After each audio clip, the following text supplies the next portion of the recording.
اپنی امی اور دادی کے پرزور اصرار پر اس کی واپسی اسی سال ہوئی تھی۔ گھر آنے تک وہ غیر ارادی طور پر معیز کے بارے میں ہی سوچتی رہی۔ کافی تجسس ہو رہا تھا اسے دیکھنے کا، اور پھر تو ہر گزرتے دن کے ساتھ یہ تجسس بڑھتا ہی گیا۔ دادی کی زبان پر صرف معیز کا ذکر رہتا تھا۔ بڑے چچا کا تو وہ بیٹا تھا ہی، چھوٹے چچا بھی ان کے ساتھ اس کی مالا جپتے رہتے تھے۔ دونوں چچیاں تھیں تو وہ اس پر فریفتہ۔ پسند کرنے کی وجوہات البتہ سب کی الگ تھیں۔ دادی بیچاری پرانے زمانے کی سیدھی سادی خاتون، انہیں اس کی دیگر خصوصیات کا تو علم نہیں تھا، لیکن دو باتیں وہ برملا کہتی تھیں۔ ایک تو معیز کی شکل اپنے مرحوم دادا پر گئی ہے، وہی کھڑے نین نقش، وہی لمبا چوڑا سراپا، انہی کی طرح کی خوبصورت پیشانی۔ بقول طلحہ معیز بھائی کے پردے میں دادی سارا دن دادا جان کی تعریفیں کرتی ہیں۔ دوسری بات جو دادی کو اس کی پسند تھی وہ تھی حد درجے فرما برداری۔ غازی سے تو اللہ بچائے ہر بات پر جھگڑا کرتا ہے، لیکن معیز کو میں جو کہوں فوراً مان لیتا ہے۔ شاید یہ عادت بھی دادا جان پر ہی گئی ہے۔ غازی منہ ہی منہ میں بڑبڑاتا۔ بہرحال یہ تو دادی کا قصہ تھا۔ دونوں چچا اس کی بزنس میں دلچسپی اور ذمہ داری کو سراہتے تھے۔ بزنس کو ترقی دینے میں اپنی ڈگری کا بھرپور استعمال کر رہا تھا وہ۔ اینی، صوبیہ اور فائزہ اس کی انٹلیکچول پرسنالٹی سے امپریس تھیں۔ دونوں چچیوں کو وہ بس اچھا لگتا تھا۔ کیوں لگتا تھا اس کا اندازہ تا حال ساریہ نہ کر سکی تھی۔ غازی کے متعلق اس کی رائے یہ تھی کہ وہ معیز کو مافوق الفطرت شے سے تعبیر کرنے میں دلچسپی رکھتا ہے، اور وہ خود ابھی تک فیصلہ نہ کر پائی تھی کہ معیز کے بارے میں کیا رائے قائم کرے۔ اس کی آمد کے اگلے ہی روز جب اینی ڈھیر سارے البم اٹھا کر اس کے پاس چلی آئی تھی تو وہ معیز کی امریکہ میں اتروائی گئی تصویریں دیکھ کر 8 سال پرانے معیز کا آج کے معیز سے موازنہ کرنے لگی۔ پہلے کا لمبا اور دبلا پتلا معیز اب کافی زیادہ پرکشش پرسنالٹی کا مالک بن گیا تھا۔ کافی سمارٹ ہو گئے ہیں معیز بھائی، ساریہ نے نہ صرف سوچا بلکہ آواز بلند اظہار بھی کر دیا، جس سے اینی خوش ہو گئی، اور اسی خوشی میں اگلے 1 گھنٹے تک اپنے پیارے بھائی کی شخصیت پر کچھ اور روشنی ڈال دی۔ ساریہ محض سر ہلاتی رہی۔ وہ تو شکر ہوا کہ صوبیہ اینی کو بلانے آ گئی۔ اس کی کسی دوست کا فون آیا تھا۔ ساریہ نے جلدی سے سارے البم سمیٹ کر رکھ دیے کہ اب صوبیہ اینی کی جگہ نہ سنبھال لے، لیکن صوبیہ اسے بھی باہر لان میں بلا رہی تھی جہاں شام کی چائے کا انتظام ہو چکا تھا۔ وہ صوبیہ کے ہمراہی باہر نکل آئی۔ بڑے خوشگوار موڈ میں چائے پی جا رہی تھی کہ گیٹ پر زوردار قسم کی بیل ہوئی۔ طلحہ فوراً گیٹ کی طرف بھاگا، لیکن گیٹ کھلتے ہی اس کا منہ لٹک گیا۔ شاید ربیہ آئی ہے۔ فائزہ بھی فکر مند ہو گئی۔ یہ ربیہ کون ہے؟ ساریہ کو اشتیاق ہوا۔ جاننے والوں میں یہ نام آج تک نہ سنا تھا۔ یہ جو کچھ بھی ہیں تھوڑی دیر میں تمہیں بھی اندازہ ہو جائے گا، فائزہ نے سرگوشی کی۔ طلحہ کے ساتھ واقعی ایک دبلی پتلی لمبی سی لڑکی چلی آ رہی تھی۔ سب اسی کی طرف متوجہ ہو گئے تھے۔ آنے والی لڑکی سرسری سے انداز میں سب سے مل رہی تھی۔ سلام دعا کے فوراً بعد اس نے معیز کے بارے میں دریافت کیا، اور جب اس کی غیر موجودگی کا پتہ چلا تو واقعتاً اس کا منہ لٹک گیا۔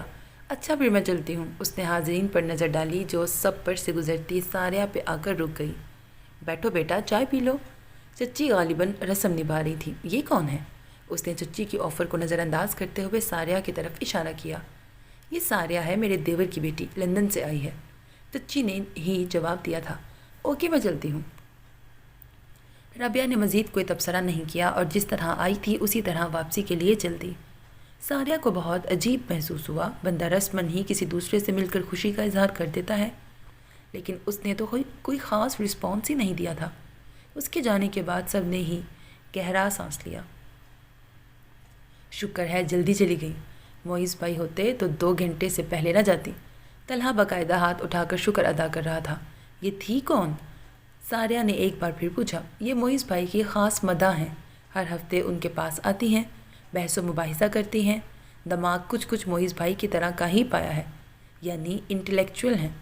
ویسے تو ابو کے دوست کی بیٹی ہیں، لیکن ان کے والد بزرگوار اتنے ہمارے یہاں نہیں آتے جتنی بیٹی صاحبہ۔ اینی نے تفصیل بتائی۔ یہ تو کچھ روٹ سی تھی۔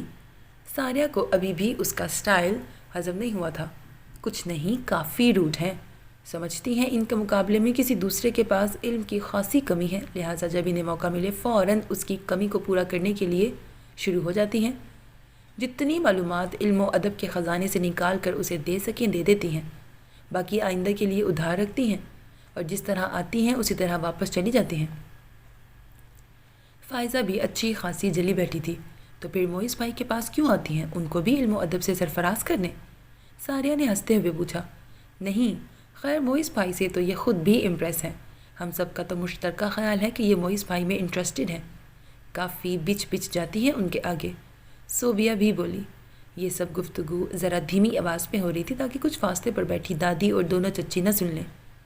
یہ موئز بھائی میں انٹرسٹڈ ہیں تو موئز بھائی بھی ہوں گے؟ ساریہ نے ایک بار پھر دریافت کیا۔ پتہ نہیں یار، اسی بات کا تو ہمیں پتہ نہیں چل رہا۔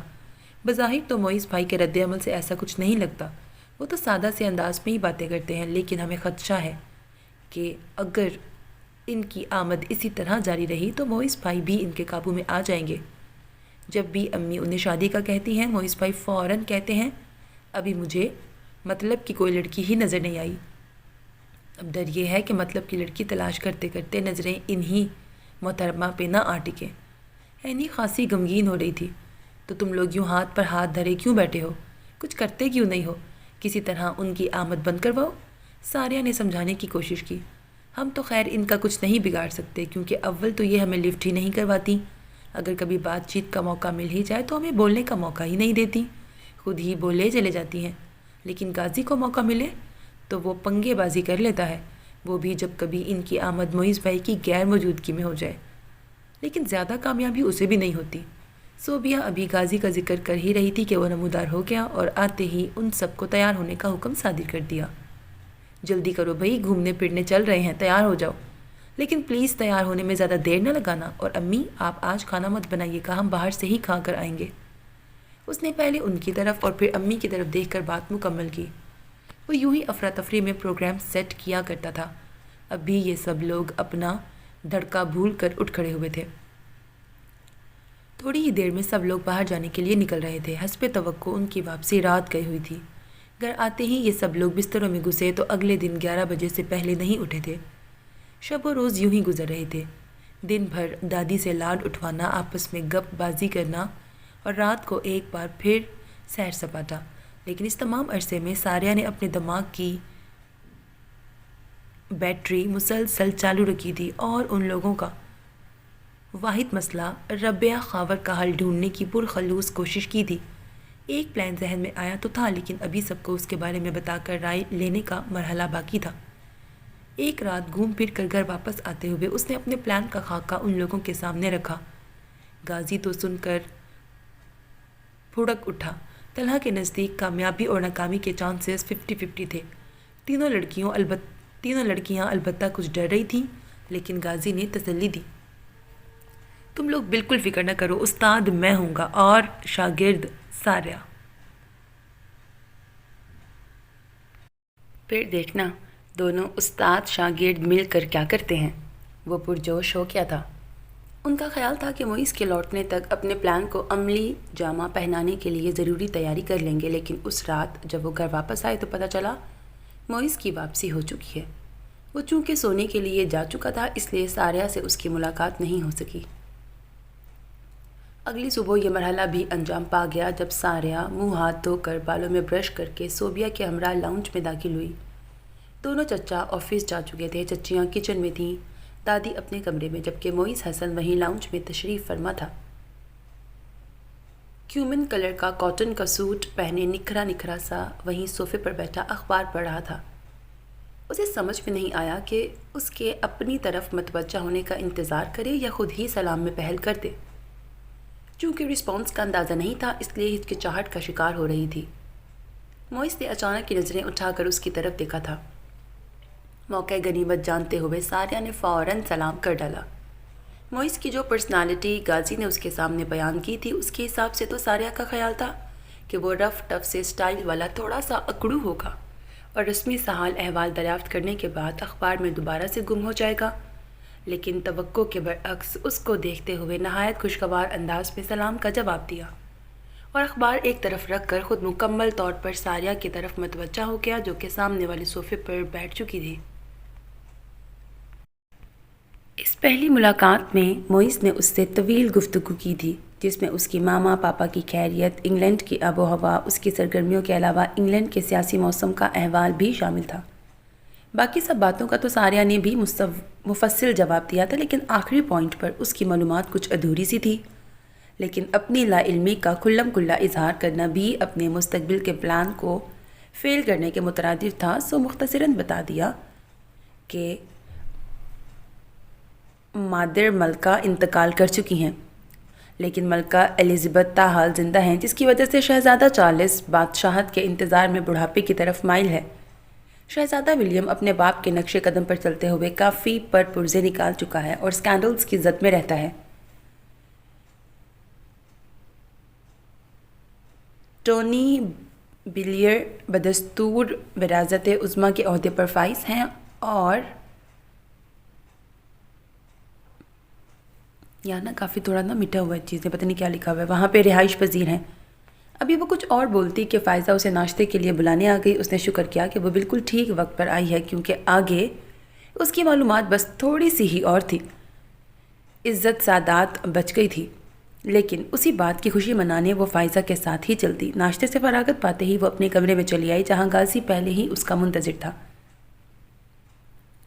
یہ تم موئز بھائی کے سامنے کیا بکواس فرما رہی تھی؟